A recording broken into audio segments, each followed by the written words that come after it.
The alley reeked of whiskey and rain. Neon lights flickered on puddles as three men closed in on a woman in heels who could barely stand. Her laughter, once bright and careless, turned to trembling silence when one of them grabbed her arm. Then, from the far end of the street, a voice cut through the night, calm but firm. "Let her go." It was Marcus, the janitor, the man who mopped the floors in her office building, the man she'd barely noticed. Before I tell you what happened next, tell me in the comments where you woo rewatching from. I love knowing who is listening. The woman's name was Elena Price, CEO of one of the biggest real estate firms in the city. Everyone feared her sharp tongue and colder heart.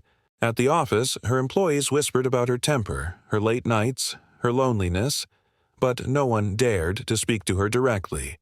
Except Marcus. He'd been working in the building for 7 years. Never late, never loud, always with a quiet smile that unsettled people who had forgotten what sincerity looked like. He knew what it meant to be invisible, and he was fine with that, until tonight. Marcus didn't think. He moved. One of the thugs lunged toward him, a glint of metal flashing under the streetlight. Marcus ducked, the blade slicing through air. He grabbed the man's wrist and twisted hard. The thug yelped in pain.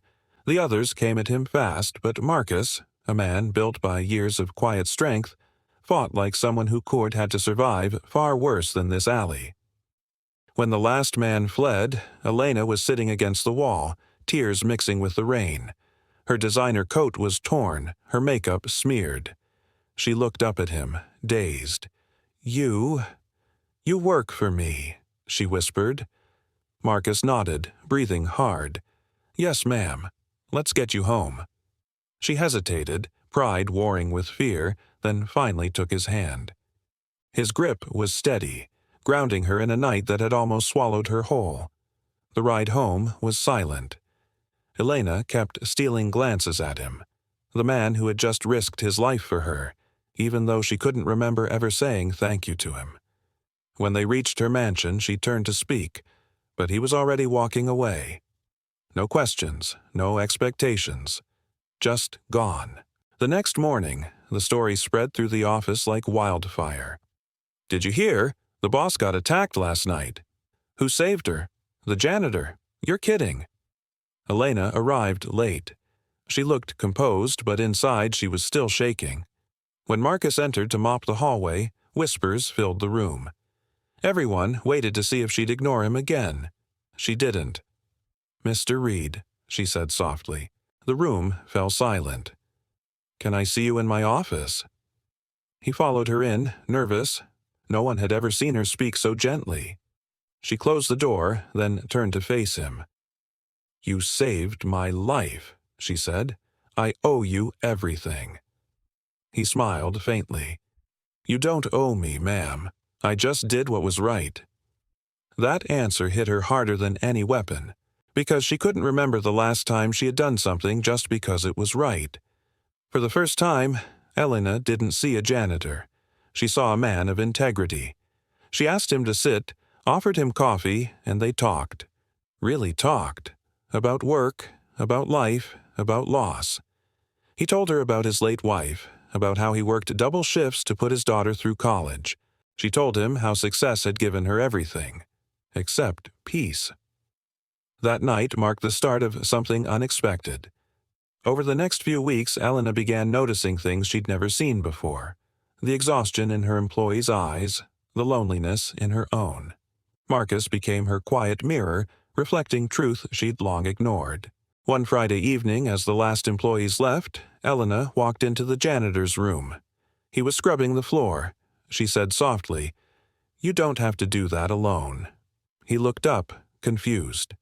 She knelt beside him, picked up a second mop, and together they cleaned in silence. When they finished, she laughed. A real laugh, one that didn't sound like armor cracking. "You know," she said, "everyone thinks I forgot that night." Marcus tilted his head. "Did you?" Her gaze softened. "Not a chance." A few months later, during the company's annual meeting, Elena stood before her staff, the same people who once feared her.